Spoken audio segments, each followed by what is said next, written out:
Hello, everybody. Once again, another playoff edition of the Goldie on Ice podcast. I am Steve Goldstein, Panthers television play-by-play announcer. And for this season, well, maybe another 2 games, maybe another 4 games. We'll see how it shakes out because, as you know, we only do the first round of the playoffs. So, Script Sports, the place to be. Monday night, Game 4, 7 o'clock face-off, 6:30 pregame show. Wednesday is Game 5 in Tampa, 7:30 face-off, 7 o'clock pregame show. Channel 39 from the Keys all the way up to Broward and Palm Beach County.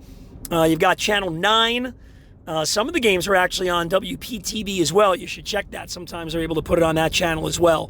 Channel 5 in Palm Beach County all the way up to Sebastian.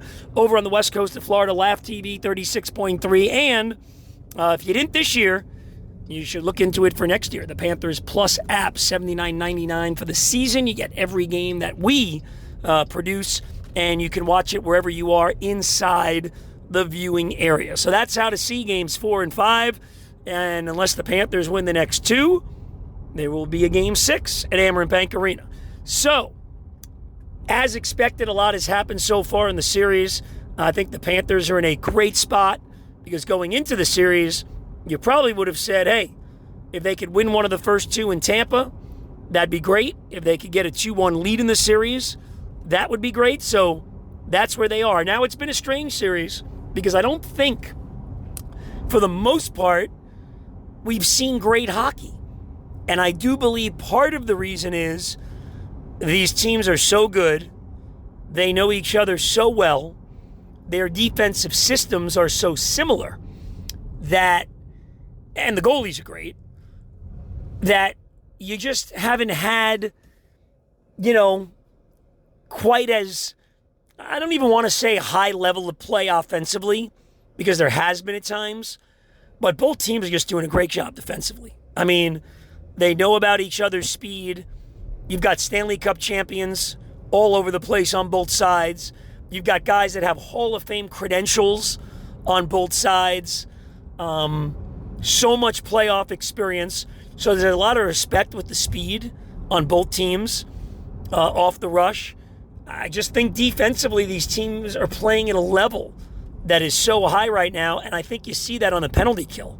There's a lot of talk about in Game 3, well, the Panthers had opportunities on power plays to either add to the 1-0 lead or when it was 1-1 or even when it was 2-1. This was a 2-1 game, going to the third period. It was a 1-1 game through more than half the game.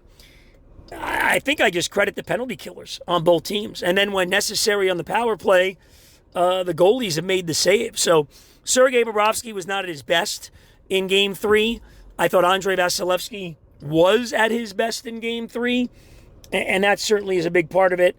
And we saw Tampa for the first time in the series. Okay, it took them till Game 3 and 6.5 minutes left in the second period to get a lead. And it didn't go well for the Panthers chasing the game once they fell behind. It's also the first time, by the way, in 2 years in the playoffs between these teams. They played 8 games. The team that has scored first has not won the game. So from a, intensity standpoint, it's on now. I mean, I thought it really started with the Hagel hit on Barkov. It continued into the game yesterday, although after the game, Paul Maurice, said, hey, no, not as nasty as it could be. Now, remember, Paul Maurice has been around the NHL coaching for decades, and the game is kinder and gentler than it's been, than it used to be. So, all things being equal, I have to like the Panthers' chances, although it didn't go the way in Game 3. If they can keep this thing 5-on-5, I think the Panthers are the better team. I think they're the deeper team. Now, first 2 games in Tampa, the Panthers outscored the Lightning 4-1 at 5-on-5. Tampa was able to flip that in Game 3 alone. One thing about the Florida Panthers we've learned over the years, they know how to turn the page. They know how to adjust. And I think they will do just that and give the Lightning credit. Look, nobody, you figure, was sweeping anybody in this series. 2 great teams. Tampa's much better than they were a year ago, if nothing else, on defense alone. So you figured someone was going to be up 2-1 before the series started. You didn't figure this the way it would go with the road team winning all three, but that's been the case. And I have a feeling Game 4, Amerant Bank Arena Monday night, the Panthers will be locked and loaded, focused, and ready to go. Going to have to go harder to the net, make life more difficult on Andrei Vasilevsky. But this team has been in this spot so many times over the last handful of years since Bill Zito became general manager, all the playoff experience, and, one game and really 25 minutes, maybe 28 minutes that didn't go their way will not deter them. So I expect a great Panther effort. We'll see about the lines and lineup. Paul Maurice did make the one change, of course. Evan Rodriguez and Mackie Samoskevich to start Game 3. Flipped spots. See if they do anything different there. See if they want to get some fresh legs in the lineup. I'm guessing the same 12 forwards, but you never know. A.J. Greer is sitting there. I think, he played 81 of the 82 games this year, and he can certainly grind, and he does get to the net. A.J. Greer, okay, forget about the physicality for a second that he brings to the table, which is a big part of his game. I'm talking about scoring chances. I'm talking about getting to the top of the blue paint. He did that very well during the regular season. So, of course, you'll have Game 2 of the defense being whole. Aaron Ekblad and Gustav Forsling out there together. Jones and Mikkola, and Kulikov and Schmidt. Panthers did a good job, I thought, overall. I mean, they really did limit, for the most part, Tampa's high danger chances. Just it was one of those games where every opportunity for the Lightning seemed to go in the net. They got a few bounces. I'll tell you this, you got to give Jake Gensel a ton of credit, like him or not, and we'll get to the hit in a moment. He played a great game when his team needed him. So sometimes you have to tip your hat to the other team. They get paid too, and the Tampa Bay Lightning are a terrific team, a great offensive team, and they were able to pull through and really keep their season alive, because if it goes 0-3, NHL history, the team ahead 3-0 is 207-4. So they pretty much were fighting for their season in as close as you could be to an elimination game without it being one. As far as the hit by Matthew Tkachuk, I know many of you follow me on Twitter. I made my statement after the game. I got asked both publicly and a lot privately by people what I thought. Should Matthew be suspended? Hagel was suspended. So you can read what I said after the game on Twitter. First of all, the hit was late. It's a penalty.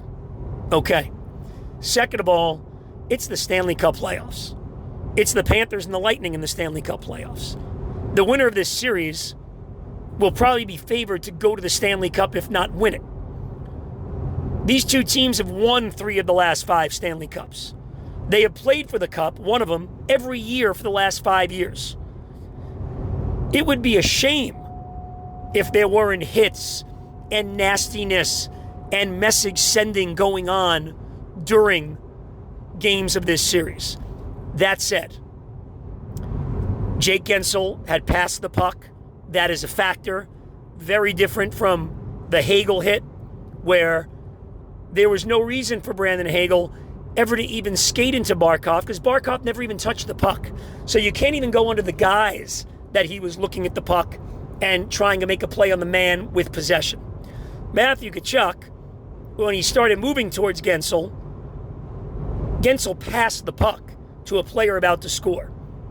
Now, you can go old school, new school, but Jake Gensel, well after he made the pass, and again, I'll reiterate, Matthew hit him late. Jake Gensel was still looking at his pass, looking at a guy and looking to see if it goes in the empty net. You got to keep your head up, especially in the Stanley Cup playoffs when the Panthers are playing the Lightning. You can't be admiring your pass. Again, for the final time, I'll say it. Yes, the hit was late. Yes, it was a penalty. If you're going to suspend Matthew Tkachuk for that, and they did not rightfully, okay, by a player hitting a player who had just played the puck and made a pass, was still looking at his pass, hit from the front, not from the side, not from the back, and through the body with no head contact, if you're going to make a suspension in that situation, then the Stanley Cup playoffs are no longer the Stanley Cup playoffs as we know them and love them in the greatest tournament and the most intense tournament in all of sports. I thought the NHL got it right. with no suspension. I thought they got it right by giving Hagel a game. So that's my thought on it. Even in the aftermath, we move on. Going to be fascinating. Both players are eligible now to play in Game 4, as well it should be. Hagel served his time. And I could tell you this about the one game for Hagel.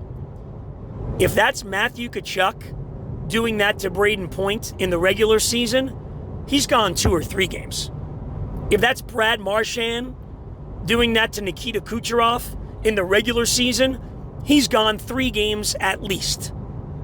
So it's playoffs. You don't want to take great players out of the lineup. I get that. 1 game. There's no crying from the Panthers about it only being 1 game. And there really should be no crying from the Tampa side that Matthew Tkachuk got a penalty and no suspension. That's my thoughts on it. That was my thoughts when it happened. That said, let's get it on. Great series, 2 great teams, great high-end players, experienced Stanley Cup winning coaches. It's got everything. And one thing I've said all along the last couple of years, especially to Panther fans, don't take it for granted. I mean, windows like this don't come around very often. The Panthers have never had one like this. They had, a smaller window in those early years. In 96 when they made the Cup run, 97 they made the playoffs. Then after a couple of years they made the playoffs again. So they made it 3 times in 5 years. But we've never seen anything like this, where every year you're going to Amerant Bank Arena, you're turning the games on TV, watching them, and they're a legitimate Stanley Cup contender. I mean, and the fact they've gone to the Cup twice in a row and won it, and they're right back there again, is amazing. So enjoy game number 4. Probably hit you with a pod before game 5, and then we'll see where this series is. If it's over, it does look like the winner will get Toronto, since that series is 3-1 in favor of the Maple Leafs, and they're going home for game number 5 as well. A reminder, letsgohomebaby.shop. You can always check it out online. All the money goes to Goldie's Gang. Got some cool merchandise on there if you want to contribute and get yourself either a shirt or something like that. So, okay, everybody, we'll talk to you later.